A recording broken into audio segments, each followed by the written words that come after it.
течение долгих лет. Не в полной мере инфраструктура отвечает современным требованиям. Есть, естественно, недостаток средств для модернизации, отсутствие доходов от основной деятельности. Нет возможности принимать современные воздушные суда, обрабатывать грузы, обслуживать пассажиров. И вследствие этого низкая привлекательность для авиакомпаний и грузоотправителей. Поэтому создаем мы рабочую группу на предмет того, чтобы, определив рентабельность и возможность работы аэропорта в других крупных городах, в том числе и у наших соседей, прийти к какому и к лучшему показателю. Есть группа инвесторов, которых можно считать уже не потенциальными, а реальными, которые готовы взяться за эту работу, предварительно изучили ее. Их выводы не такие пессимистичные, как были в начале, когда они ехали осмотреть полностью потенциал аэропорта. Они прекрасно понимают, что нужен новый качественный уровень обслуживания воздушных судов. Для этого нужно повысить инвестиционную и, естественно, другие составляющие региона. И в конце концов, пора ликвидировать транспортную дискриминацию экономически активного населения города Николаева. Это прямую зависит от аэропорта.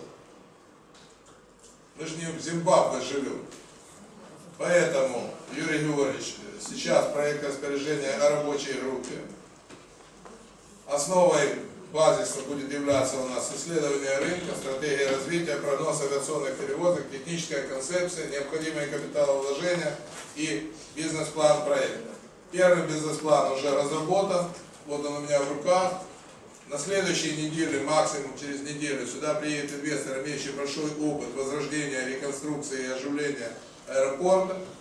В том числе делали аэропорт Жуляны на современный уровень, эти инвесторы. Это несколько крупных компаний, как то строительные компании, логистические компании и так далее. И областной совет, который на сегодняшний день не может обеспечить в течение очень многих лет эти вопросы в силу правильных обстоятельств, так как у него нет бюджета на эти вещи и так далее, готов сегодня рассмотреть решение и дать согласие на передачу целостного, повторюсь, целостного имущественного комплекса аэропорт в городскую коммунальную собственность. Не коммунальное предприятие, областное аэропорт, а целостный имущественный комплекс. Без копейки долгов.